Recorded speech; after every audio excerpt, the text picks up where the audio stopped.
Buenos días, señores estudiantes. En esta oportunidad vamos a hablar sobre el aparato de la visión. Este tema va a estar dividido en dos: cavidad orbitaria y globo ocular. Es muy importante conocer el aparato de la visión, ya que es el órgano que nos va a contactar con la realidad. El mundo exterior es la realidad y a través de la vista del órgano de la visión vamos a poder nosotros conocer la realidad, aunque algunos autores filosóficos niegan que podamos hacer eso. De todas maneras, nosotros como anatomistas creemos que el órgano de la visión sí nos pone en contacto con la realidad. La cavidad ocular va a estar formada por diferentes huesos. Va a tener una forma piramidal de base anterior de vértice posterior. Entonces, si es una pirámide cuadrangular, por lo tanto va a tener un techo que va a estar representada por la lámina horizontal del frontal. Un piso va a estar representado por la carilla orbitaria de hueso, en el cual vamos a observar el conducto suborbitario o infraorbital. La pared medial va a estar formada por delante por el hueso lagrimal y por detrás por el hueso clavo. La pared lateral va a estar formada por la apófisis orbitaria del malar y el ala mayor del esfenoides. Acá tenemos el ala menor del esfenoides que va a ir a formar parte del techo. Vamos a tener 4 aristas. La arista superointerna va a estar formada por la articulación del frontal con el lagrimal y el hueso plano del etmoides. Aquí vamos a observar 2 orificios que son orificios del conducto etmoidal anterior y etmoidal posterior. Luego vamos a tener una arista inferointerna que va a ser producto de la articulación del hueso plano con la carilla orbitaria de la apófisis malar y por delante del hueso lagrimal. Lo que va a llamar la atención es el orificio lacrimonasal. La arista superoexterna va a estar formada por el frontal y el ala mayor del esfenoides y por delante la apófisis orbitaria del malar. Y la arista inferior externa va a estar formada por la carilla orbitaria de la apófisis malar y el esfenoide. ¿Qué es lo que vamos a observar? Vamos a observar una fisura orbitaria superior, antes llamada hendidura esfenoidal, porque está formado por el ala menor y el ala mayor. Por aquí van a ingresar el nervio tercer par, cuarto, sexto, el nervio oftálmico y van a salir las venas oftálmicas. Acá en esta parte vamos a observar la fisura orbitaria inferior, antes llamada esfenomaxilar, por el cual vamos a ver la escotadura del canal por donde va a ingresar el nervio maxilar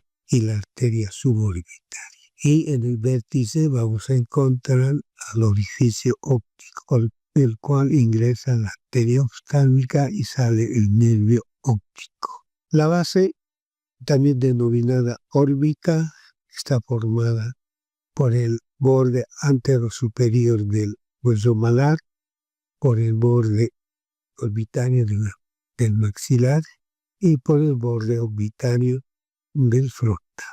Aparentemente tiene una forma cuadrilátera, por lo tanto tiene un borde superior, un borde inferior, un borde externo, un borde interno. El borde superior hacia afuera va a estar formada por la apófisis malar del hueso frontal y entre el tercio interno y los 2 tercios externos encontramos la escotadura supraorbitaria por el cual van a salir vasos y nervios supraorbitarios. Un poco hacia adentro, la escotadura frontal interna por el cual van a salir los vasos y nervios supratrocleares. Y va a concluir en la apófisis maxilar del frontal. El borde inferior está formado por el hueso malar y el reborde de la pirámide cigomática. Lo que nos va a llamar la tensión cerca de este borde es el orificio infraorbitario por donde salen los vasos infraorbitarios. El borde lateral vertical va a estar formado por la cresta que tiene la apófisis frontal del maxilar, y el borde lateral, como dijimos, va a estar formado por la apófisis orbitaria externa malar y la apófisis frontal malar.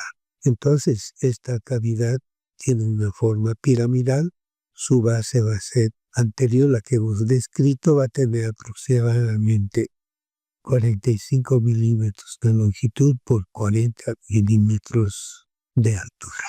Aquí podemos ver las paredes, la pared superior, hueso frontal, ala menor, la pared externa, ala mayor, apófisis orbitaria del malar, pared interna, hueso plano, lagrimal, pared inferior, la carilla orbitaria de la apófisis malar.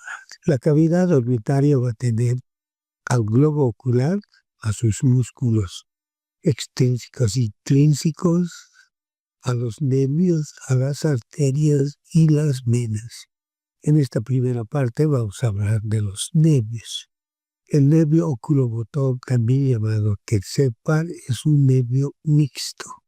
¿Por qué es mixto? Porque va a tener una fibra motora para los músculos rectos y el elevador de párpado y el oblicuo inferior, y va a tener fibras vegetativas para el núcleo irido constrictor que va a permitir el cierre de la pupila. Por lo tanto, tenemos que hablar de origen real y origen aparente. El origen real de la fibra motora se va a ubicar por delante del acueducto de Silvio o conducto mesencefálico.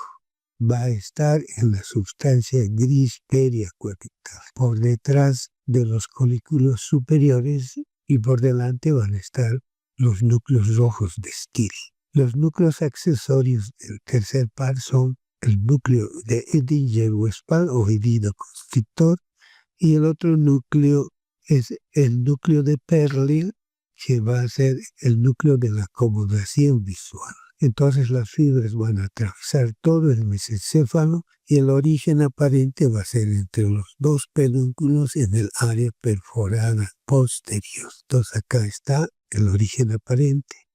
Este nervio se va a dirigir al seno cavernoso. Aquí vemos al seno cavernoso que va a estar formado por las meninges rodeando a la cilia turca. Aquí está la glándula hipófisis.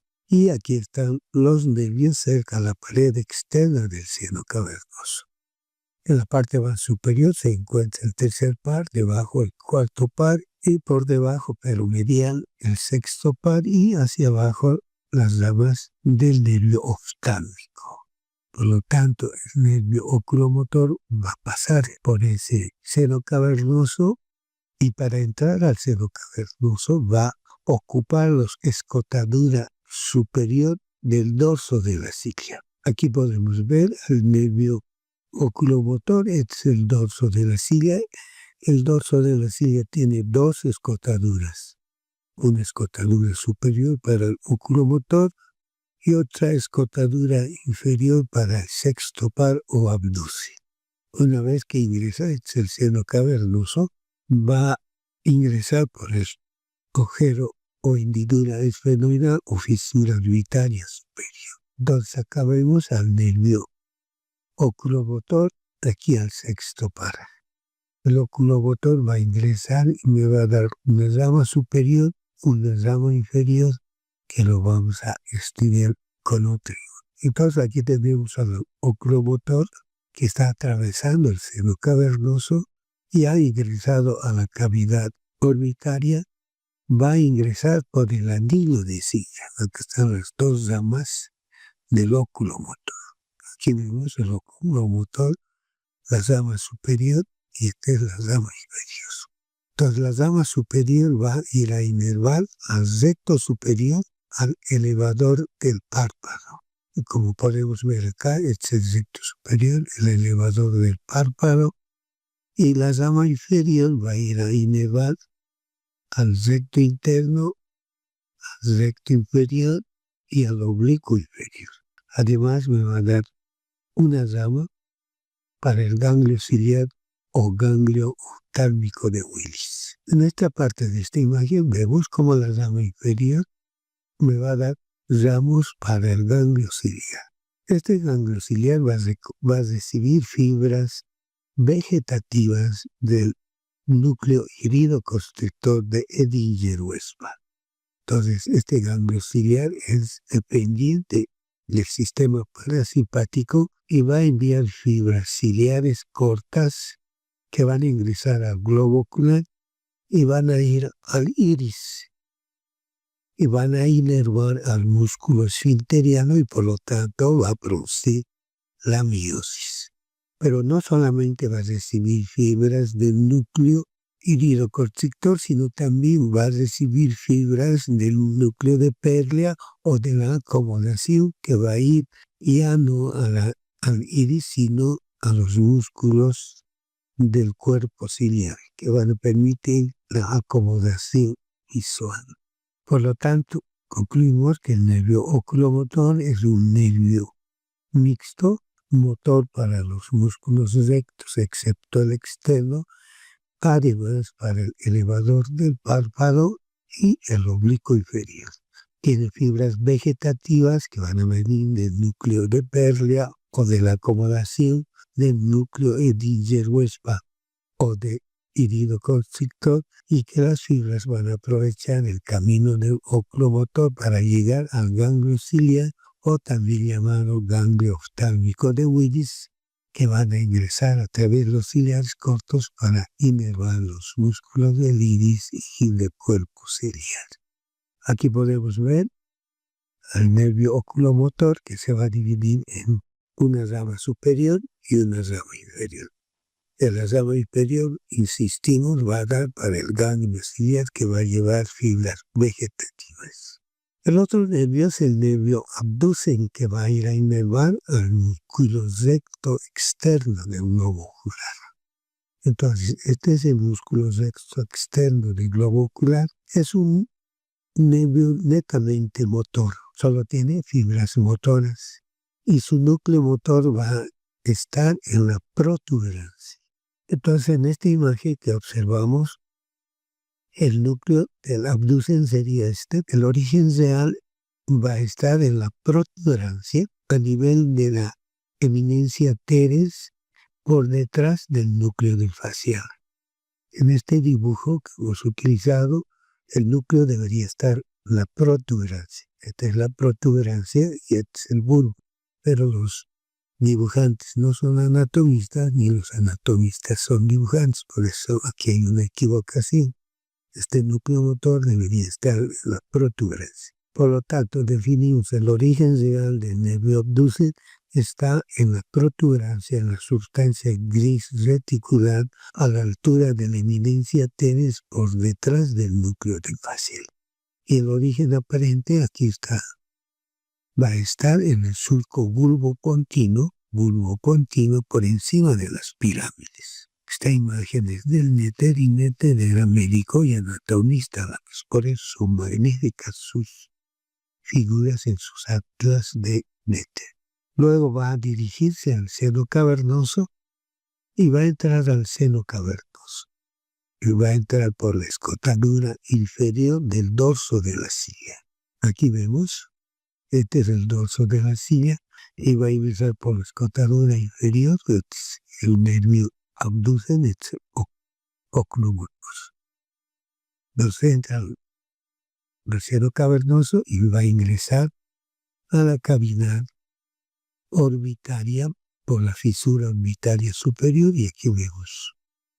Esta es la escotadura del dorso de la silla, los inferiores que están ocupados por el nervio del sexto par. Este es el tercer par y va a ingresa a la hendidura y va a ir a inervar al recto lateral. Entonces, en esta imagen podemos ver al mesencéfalo y a la protuberancia. Aquí está el núcleo motor que va a salir por el surco bulbopontino y va a ir a inervar al recto lateral.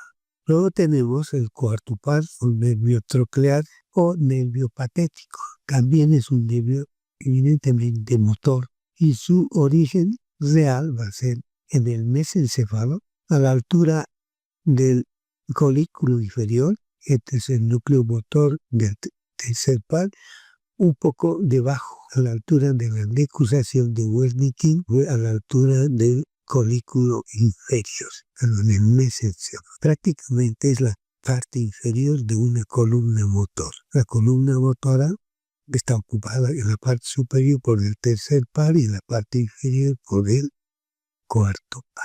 El origen aparente va a ser en la parte posterior del mesencéfalo, a nivel de los colículos inferiores y por encima del velo medular de Biusi. Aquí vemos al nervio troclear o patético que se ha decusado previamente. Entonces aquí en esta imagen podemos ver el recorrido del nervio. Va a rodear al cañón cefálico, va a ingresar al seno cavernoso por la hendidura esfenoidal o fisura orbitaria superior, no va a entrar al anillo de sí. Los que entran al anillo de sí son el tercero y el sexto par y la rama nasociliar del octávico. Este nervio troclear no va a entrar en ese anillo y va por encima del músculo troclear o oblicuo superior que va a inervar. Y finalmente tenemos, ya lo hemos repasado en la anterior clase con región temporal, el nervio oftálmico es la rama sensitiva del trigémino y va a ingresar al seno cavernoso y va a ser de forma oblicua, de abajo hacia arriba, de atrás hacia adelante. Va a ingresar a la hendidura sfenoidal o fisura orbitaria superior. Previamente se va a dividir en tres ramos. Un ramo lateral para la glándula lacrimal. Va a recoger la sensibilidad general de la glándula y de la piel, del ángulo lateral de la frente y de la región papilar. El nervio frontal se va a dividir en supraorbitario y supratroclear, que van a ir a inervar la frente de la piel y el párpado superior. Y el tercer ramo medial va a ser el nasociliar. Este nervio nasociliar va a ingresar al anillo de sí, al anillo común de los rectos, y se llama nasociliar porque va a ir a inervar la cavidad nasal y va a dar los dos ramos largos ciliares. Y va a ir a inervar al globo ocular y va a recoger la sensibilidad general de todo el globo ocular, especialmente de la córnea.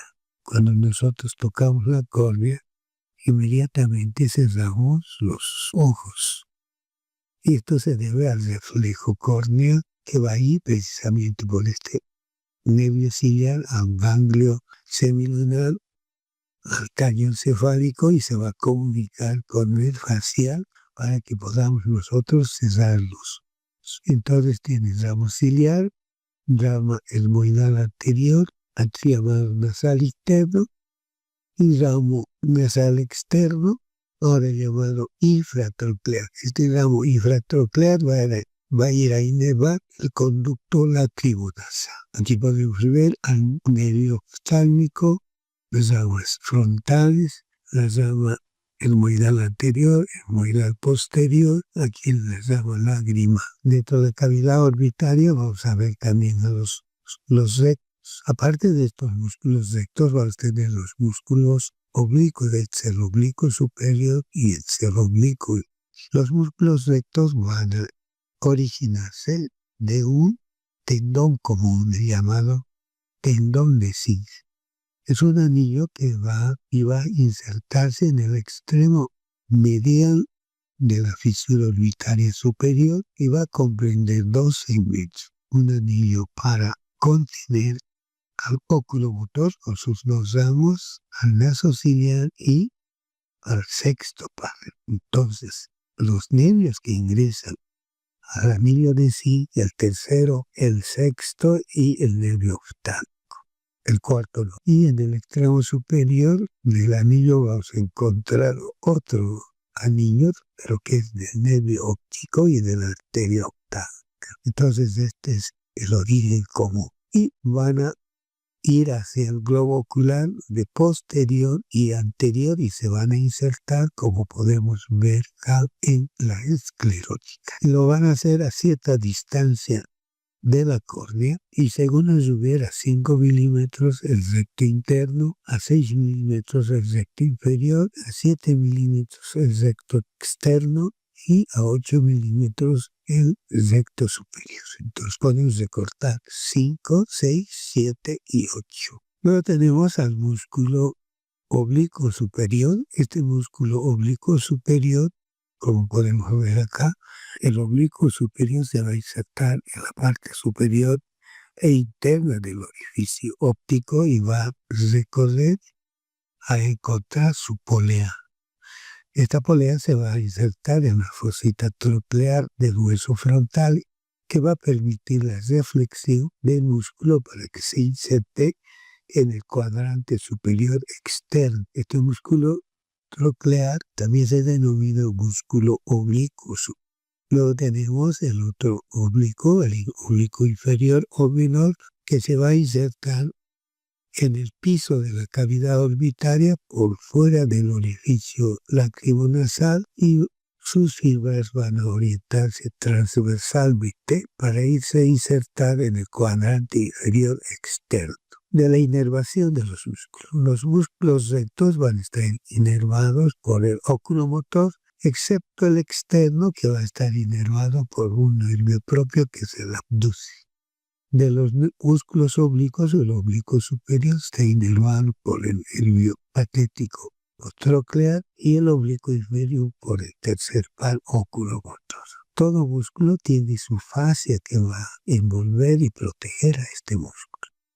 Por lo tanto, la fascia de los músculos rectos, como podemos ver acá, esta fascia que va a cubrir tanto la cara superior e inferior, por ejemplo, del recto superior, la inferior del recto superior y la superior del recto inferior, va a reflejarse en el polo posterior. La fascia superior del recto superior y la fascia inferior del recto inferior va a irse hacia la parte anterior o al polo anterior del globo ocular hasta las proximidades de la córnea.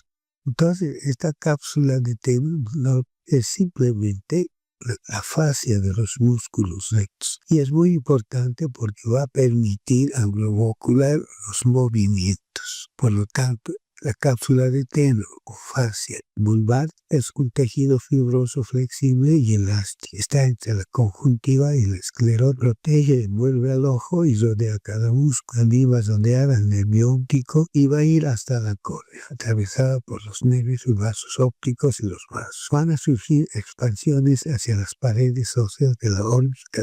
Entonces van a haber procesos anales, lateral y mediales de esta fascia. Los movimientos. Es muy importante los movimientos de los ojos. El recto superior va a elevar el globo ocular y va a dirigir hacia adentro. El recto inferior va a descender el globo ocular y va a dirigir hacia adentro. El recto lateral es abducen hacia afuera, el recto medial es aductor y aquí podemos ver el conjunto. Recto externo, recto interno, oblicuo menor y oblicuo mayor. El recto superior va a ir hacia adentro y el recto inferior hacia adentro inferior. Es muy importante, he estado observando algunos dibujos que hay una equivocación. El oblicuo menor lo he encontrado en la parte interna. Ustedes van a escuchar la mirada patética. Cuando se paraliza el nervio troclear, va a predominar el oculomotor, por lo tanto el oblicuo menor va a llevar el ojo hacia arriba y hacia afuera. Esa es la mirada patética, por eso este nervio se llama patético, porque la lesión va a formar la mirada patética. Insisto, es hacia arriba y hacia afuera. En cambio, si el nervio oculomotor se lesiona, van a predominar el recto externo y por lo tanto va a haber un estrabismo divergente, los ojos se van a ir hacia afuera. En cambio, si se lesiona el nervio abducen, el estrabismo va a ser convergente, los ojos van a estar hacia adentro. La arteria oftálmica es rama colateral de la arteria carótida. La arteria carótida interna va terminar como la cerebral media, cerebral anterior y la comunicante posterior y la coroidea anterior. Entonces la arteria oftálmica va a ingresar junto con el nervio óptico por el conducto óptico a la cavidad orbitaria. El principio va a estar inferior al nervio óptico, luego va a ser lateral y luego se va a poner superior. Aquí podemos ver, este es el nervio óptico, el quiasma óptico acompaña al nervio, la arteria oftálmica, por debajo lateral y por encima del nervio óptico. Se le ha dividido tres segmentos, un segmento inferior, lateral, superior. Entonces, ¿cuáles son las ramas? Las ramas de la arteria oftálmica van a irrigar al globo ocular, a la cavidad nasal y a la glándula lacrimal. Por lo tanto, la primera rama de la oftálmica es la arteria central de la retina. Esta arteria central de la retina se va a acomodar en el interior del nervio óptico para entrar a la cavidad del globo ocular y dar la arteria retiniana. La otra rama va a ser la rama lateral lacrimal que va a ir exclusivamente a irrigar a la glándula lacrimal. En un segundo segmento tenemos la arteria supraorbitaria, las arterias musculares, las arterias ciliares cortas y las ciliares largas. Entonces, en ese tercer segmento, ya cuando la arteria se ha ido hacia medial, vamos a tener las etmoidales anteriores, etmoidales posteriores, la palpebral y la supratroclear y la dorsal de la nariz. Entonces aquí tenemos un hemotécnico, cela. El primer segmento sería central de la retina y lacrimal.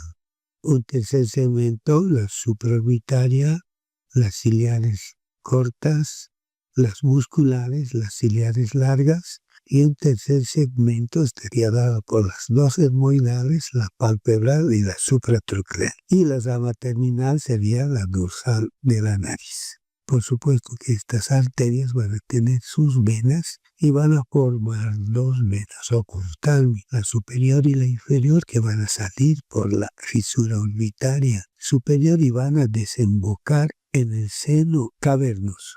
En la anterior clase de facial hemos indicado que el triángulo de la muerte precisamente es la comunicación de la vena facial con las venas oftálmicas, en el caso de la oftálmica inferior, que va a desembocar en el seno cavernoso. Una infección a nivel del área de la nariz de la cara puede migrar hacia el seno cavernoso que está formado por las meninges y puede producirse una meningitis.